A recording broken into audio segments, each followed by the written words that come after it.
قرآن مجید اور سنت نبوی صلی اللہ علیہ وآلہ وسلم کی وہ تعلیمات جو ہمیں اللہ اور اللہ کے رسول صلی اللہ علیہ وآلہ وسلم نے اسلامی ریاست اور اسلامی حکومت کے قیام کے سلسلے میں عطا فرمائی، ان کا کامل نظارہ ہمیں سیدنا فاروق اعظم رضی اللہ تعالی عنہ کے نظام سلطنت میں نظر آتا ہے، اور اسی وجہ سے آپ کا لقب فاروق ہے، یعنی حق اور باطل میں، غلط اور صحیح میں واضح امتیاز فرمانے والے۔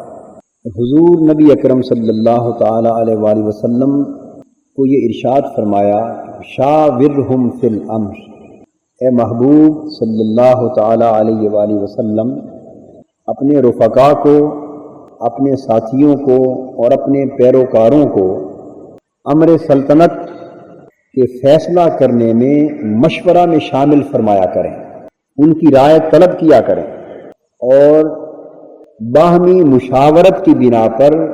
اہم فیصلوں کو مرتب فرمایا کریں۔ وَإِذَا عَزَمْتَ، بس جب رفقائے کار اور اپنے مخلص اور جانثار ساتھیوں کی رائے لے لینے کے بعد اور باہمی مشاورت کے بعد آپ ایک نتیجے پر پہنچ جائیں، اجتماعی طور پر غور و خوض اور بحث و تمیز کے نتیجے میں جب آپ ایک رائے تک پہنچ جائیں، فتوکل علی اللہ، تو پھر اللہ پر توکل کیا کریں۔ جو فیصلہ اجتماعی غور و خوض کے بعد ہوتا ہے اور جو حتمی رائے باہمی مشاورت کے نتیجے میں ہمیں میسر آتی ہے، اس میں اللہ رب العزت کی طرف سے حفاظت، برکت اور نگہداشت کا ہاتھ ہوتا ہے۔ اس لیے فرمایا کہ اب چونکہ ذاتی رائے نہیں ہوگی، باوجود اس کے کہ اگر حضور نبی اکرم صلی اللہ تعالی علیہ وآلہ وسلم کی ذاتی رائے ہوتی تو وہ ساری کائنات جن و انس کی آراء سے بھی بڑھ کر بابرکت تھی، اور بڑھ کر باسعادت تھی، اور بڑھ کر صائب تھی۔ وہ حضور نبی اکرم صلی اللہ تعالی علیہ وآلہ وسلم کی شخصی فضیلت و عظمت ہے، لیکن اس آیت کریمہ کے ذریعے اس پہلو کو اجاگر کیا جا رہا ہے کہ جس کو اجاگر کر کے امت کو عملی تعلیم دینا مقصود ہے۔ فرمایا کہ جب اجتماعی غور و خوض اور مشاورت کے بعد آپ ایک نتیجے پر پہنچیں گے اور عزم کر لیں گے اس کام کے کرنے کا،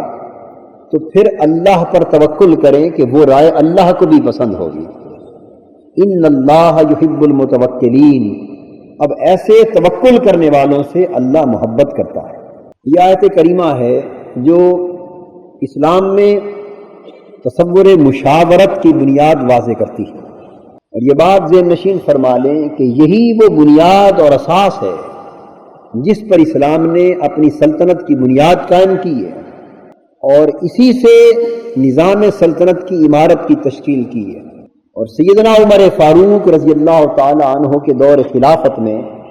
ہم اس تصور کو، اس فلسفہ حکومت کو اور اس نظریہ سلطنت کو اس قدر کمال پر دیکھتے ہیں کہ دنیا کا کوئی بڑا سے بڑا جمہوریت پسند حکمران مشاورت کی روح کو اس قدر بیدار کرتا ہوا نظر نہیں آتا۔ حضور نبی اکرم صلی اللہ تعالی علیہ وآلہ وسلم نے صحابہ کرام کی براہ راست عملی تربیت فرمائی تھی۔ انہوں نے حضور کی صحبت اور حضور نبی اکرم صلی اللہ تعالی علیہ وآلہ وسلم کی خدمت میں رہ کر دین اسلام کے ہر پہلو کی کامل تعلیم حاصل کی تھی۔ اس لیے جو سیرت اور کردار صحابہ کرام کو میسر آئی، وہ در حقیقت تعلیمات نبوی اور سیرت مصطفی کی آئینہ دار تھی۔ وہ صحابہ کرام کی وہ شخصیتیں جنہیں حضور نبی اکرم صلی اللہ علیہ وآلہ وسلم کا کمال درجہ قرب نصیب تھا، اور جنہیں کثرت کے ساتھ حضور کی صحبت کا فیض میسر آیا تھا، اور جو صحابہ کبار تھے اور بطور خاص خلفائے راشدین تھے، ان کی شخصیتیں، ان کی سیرتیں اور ان کے کردار حضور نبی اکرم صلی اللہ علیہ وآلہ وسلم کی تعلیم اور حضور کی تربیت کی آئینہ دار، یہ مظہر اتم تھے اس تعلیم، فلسفہ اور نظریہ کے یہ قرآن اور سنت کی صورت میں اسلام نے امت کو عطا کی۔ چنانچہ حضور نبی اکرم صلی اللہ تعالی علیہ وآلہ وسلم کی ذات اقدس کیونکہ محض انسانی اور بشری حیثیت ہی کی حامل نہ تھی، بلکہ پیغمبرانہ حیثیت کی حامل ہونے کے باعث حضور کی ذات کی نسبت کوئی شخص یہ کہہ سکتا ہے کہ آپ نے اگر ان قدروں کو، ان اصولوں اور ضابطوں کو منتہائے کمال تک پہنچایا تو یہ ان کا پیغمبرانہ اعجاز ہے۔ حالانکہ حقیقت یہ ہے کہ حضور نبی اکرم صلی اللہ تعالیٰ علیہ وآلہ وسلم نے آئینی، دستوری، سیاسی، سماجی، معاشرتی، اقتصادی اور تہذیبی و ثقافتی سطح پر، الغرض بھرپور انسانی سطح پر جن کمالات کو جنم دیا ہے اور جو خطوط حضور نے اپنے عمل مقدس کے ذریعے واضح فرمائے ہیں، وہ سارے کے سارے ما فوق البشری قوتوں کے نتیجے میں نہیں بلکہ انسانی توجہ کے نتیجے میں کرا، تاکہ آنے والوں کے لیے حضور کا عمل ایک اسوہ کامل بن سکے۔ لیکن حضور علیہ الصلوۃ والسلام کے وصال کے بعد سیدنا صدیق اکبر رضی اللہ تعالیٰ عنہ اور سیدنا فاروق اعظم رضی اللہ تعالیٰ عنہ اور سیدنا عثمان اور سیدنا علی رضی اللہ تعالیٰ عنہما، ان کی شخصیتیں تو صاف ظاہر ہے غیر پیغمبرانہ شخصیتیں۔ یہ وہ لوگ ہیں، وہ انسان ہیں جنہوں نے صحبت مصطفی سے فیض پایا ہے اور حضور کے مکتب میں رہ کر براہ راست تربیت پائی ہے۔ انہوں نے حضور سے حضور کے نظام کو سمجھا ہے اور اس نظام کو سمجھ کر اپنی پوری صلاحیتوں کو بروئے کار لا کر زمین کے اوپر نافذ کر کے دکھایا۔ اس لیے جو نظام ہمیں ان کے ذریعے ملتا ہے وہ حقیقتاً اور انسانی سطح پر وہ نظام ہے جو حضور نبی اکرم صلی اللہ علیہ وآلہ وسلم نے نافذ فرمایا اور انسانوں کے لیے جس کا نفاذ پسند فرماتے ہیں۔ چنانچہ حضرت ابوبکر صدیق رضی اللہ تعالیٰ عنہ نے 2.5 برس کی خلافت کے بعد وصال فرما لیا اور حضرت عمر فاروق رضی اللہ تعالیٰ عنہ ایک بالکل جمہوری اور شورائی طریقے پر امت مسلمہ کے خلیفہ منتخب ہوئے۔ بعض اوقات ذہنوں میں یہ خیال آتا ہے کہ سیدنا فاروق اعظم رضی اللہ تعالیٰ عنہ کی بطور خلیفہ نامزدگی عمل میں آئی تھی اور وہ منتخب خلیفہ نہ تھے۔ یہ خیال کلیتاً غلط ہے۔ یہ بات ذہن نشین فرما لیں کہ سیدنا صدیق اکبر رضی اللہ تعالیٰ عنہ نے اپنے وصال سے پہلے امت مسلمہ کے سچے بہی خواہ کے طور پر، ایک سچے رہبر، رہنما اور قائد کے طور پر، جنہوں نے اپنی پوری زندگی میں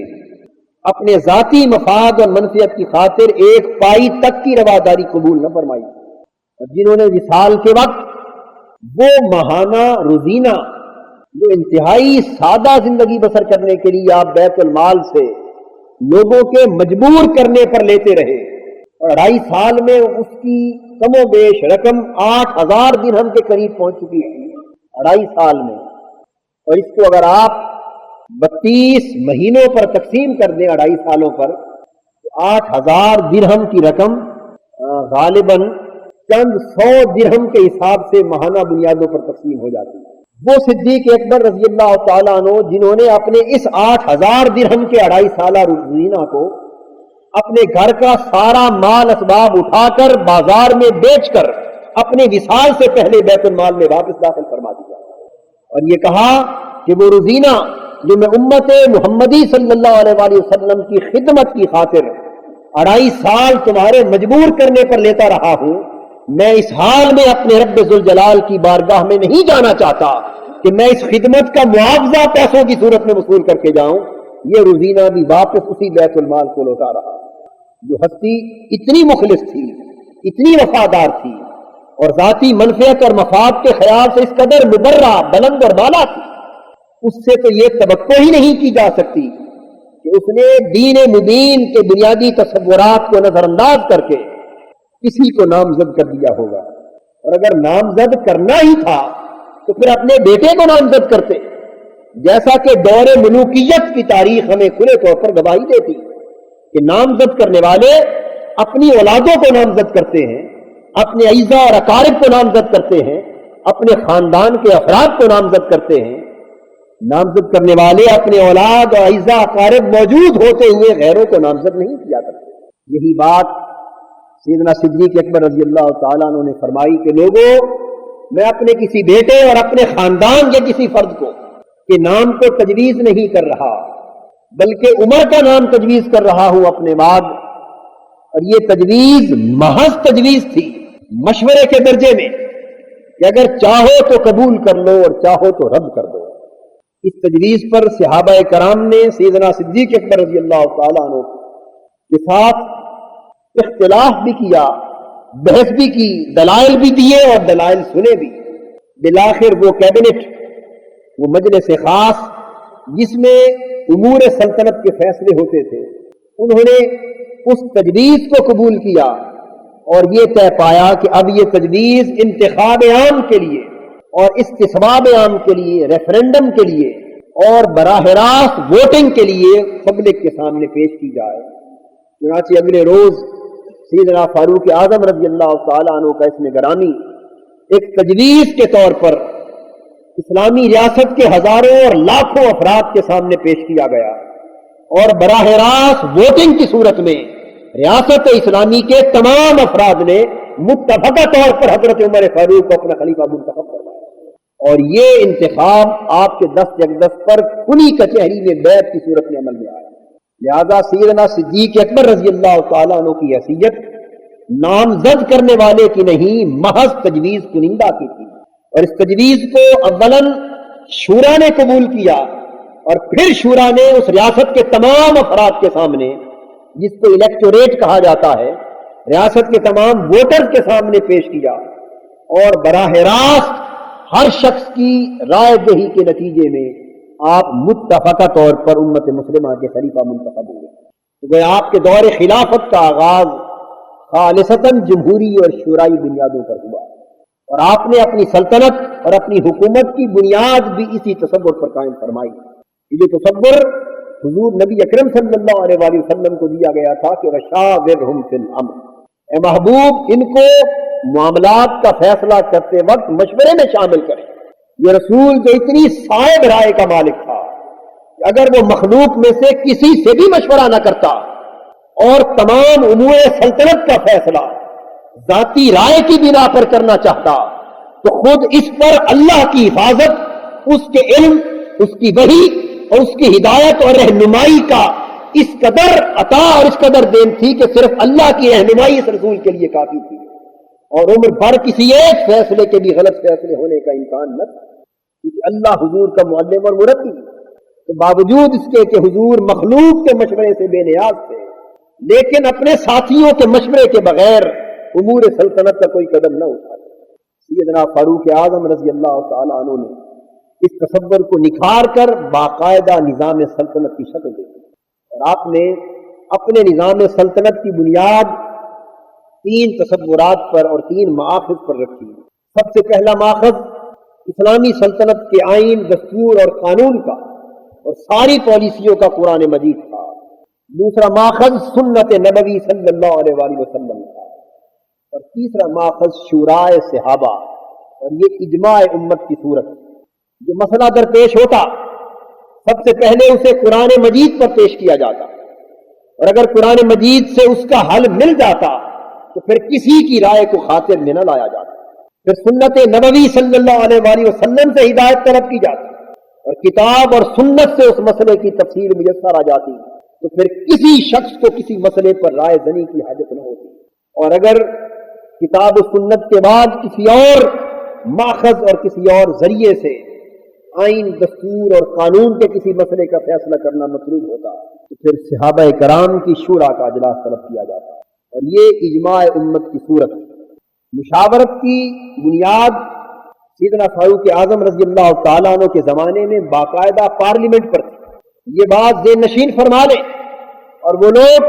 جو اسلام کی تعلیم کے اپنے اساسی ذخیرے سے واقف نہیں ہیں اور صرف مغربی تعلیم سے آگاہ ہیں اور مغربی تہذیب و ثقافت اور مغرب میں جنم لینے والے آئین، دستور اور قانون کی تاریخ کو جانتے ہیں اور صرف مغربی تصور سیاست سے واقف اور اسلام کی اپنی دولت سیاست اور اپنی دولت قانون اور اسلام کے اپنے تاریخی ورثے کو انہوں نے پڑھ کے نہیں دیکھا، وہ یہ سمجھتے کہ شاید پارلیمنٹ کا تصور اور اجلاس کا تصور اور منتخبہ حکومت کا تصور اور اس طرح مختلف اسمبلیوں کا تصور اور اس میں شورائی اور جمہوری طریقے سے بحث و تمیز کا تصور اور کثرت رائے سے فیصلے کے کیے جانے کا تصور یہ مغرب سے آیا ہے، میں دو ٹوک طریقے سے یہ حقیقت واضح کر دینا چاہتا ہوں کہ مغرب اس وقت گمراہی، ضلالت اور جہالت کے اندھیرے میں تھا جب اسلام ان تمام جمہوری تصورات کو واضح کر چکا تھا، اور خلافت راشدہ کے دور کا ایک ایک دن ان بنیادی شورائی اور جمہوری تقاضوں کے مطابق چل رہا تھا، اور آج کے دن تک جمہوریت اور شورائیت کسی بھی بہتر، مثبت اور قابل قدر اور تصور کا اضافہ نہیں کر سکی جس کا ذکر ہمیں اسلام کی تاریخ میں نہ ملتا ہو۔